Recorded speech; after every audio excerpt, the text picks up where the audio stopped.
आर्य नगर में ये हमारा पिछड़े वर्ग का सम्मेलन था। पहले जैसे हमने हाँसी में भी किया है 4-5 दिन पहले।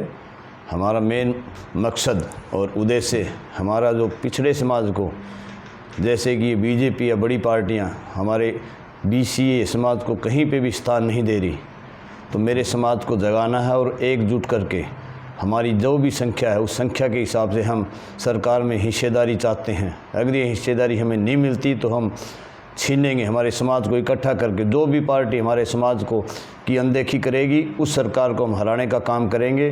और चाहे कांग्रेस हो चाहे BJP हो, हम अलग से संगठन बना के हमारे अलग से कैंडिडेट खड़े करेंगे।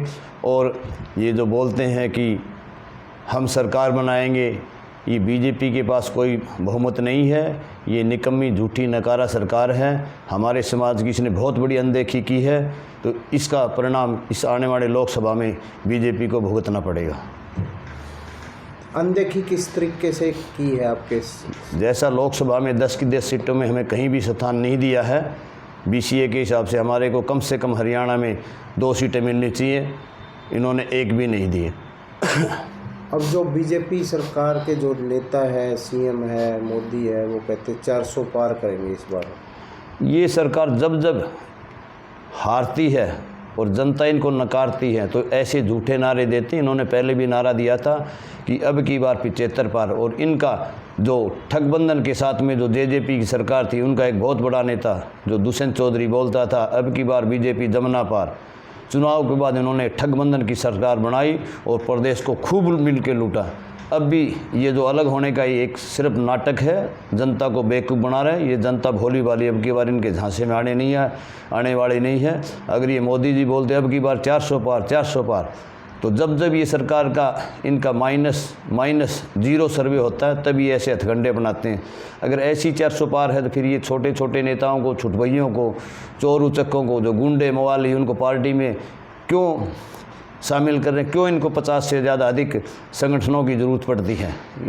जैसे ये BJP बोलती है कि जो अब विपक्ष में या कोई भी होता नेता सुअर है, गधा है, भ्रष्ट है, BJP में आती मोदी वॉशिंग मशीन के साथ में इतना सफ़ेद हो जाता है कि गाय और शरीफ बन जाता है। ये सब जुमलेबाजी BJP की अब की बार चलने वाली नहीं। BJP अब की बार 100 पार भी नहीं करेगी, मैं यही हूँ बताता हूँ।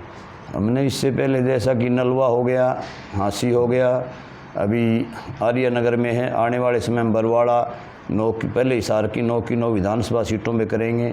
उसके बाद इस समय प्रदेश और पूरा भारतवर्ष के लेवल पे हम लेके जाएंगे। और हमारे पिछड़ा वर्ग को जो भी हमारी जितनी पूरे हिस्सेदारी है, हम एक जाति नहीं, एक पूरी जमात को, जितनी भी हमारी सभी जातियाँ हैं उनको एक जमात के रूप में इकट्ठा करके हम हमारी हिस्सेदारी हमारे दम पे हम लेंगे। नहीं मिल रही, 0 पे है। हमारा समाज इधर उधर भटक रहा है, ये हमारे को यूज करते हैं। आज मैं समाज से यही करता हूँ भी टिकट हमारे को BJP ने भी नहीं दी और कांग्रेस भी हमारी ऐसी अनदेखी करती है, तो हमारे लिए क्या रास्ता है? मैंने मेरे समाज के लोगों को जगाया है, क्या हम चूहे बनकर ऐसे बिल खोदते रहेंगे और सरप हमारे बिलों पर कब्जा करते रहेंगे? ऐसे ज़्यादा चलने वाला नहीं है। अभी हमें अजगर बन के सांपों को भगाना पड़ेगा और राज हमारे को इकट्ठा एक मत होके हमें हमारी हिस्सेदारी हो इनको छीननी पड़ेगी और छीनेंगे हम लोग। अगर कोई भी पार्टी आपके जो OBC पिछड़ा वर्ग पर जो टिकट नहीं देती तो फिर क्या करेंगे आप? हम बेहतर की बेहतर जातियाँ एक जमात के रूप में इकट्ठी होकर हम 10 की 10 विधानसभाओं पे हमारी अलग से ताल ठोकेंगे और हमारे कैंडिडेट खड़े करेंगे। और हम अलग से तीसरा संगठन खड़ा करके लोकसभा व्यवस्था करने पर मैं गाँव आर्य नगर के सभी पंच सरपंच व सभी ग्रामवासियों का तहे दिल से शुक्रिया अदा करता हूँ। मैं हाथ जोड़ के आपसे माफी मांगता हूँ। मेरे आगे 10 प्रोग्राम हैं, मैं सभी का नाम नहीं ले सकता, इसलिए तहे दिल से क्षमा चाहता हूँ। आज हमारे पिछड़ा व अति पिछड़ा वर्गों को सामाजिक, राजनीतिक, आर्थिक न्याय नहीं मिल रहा है।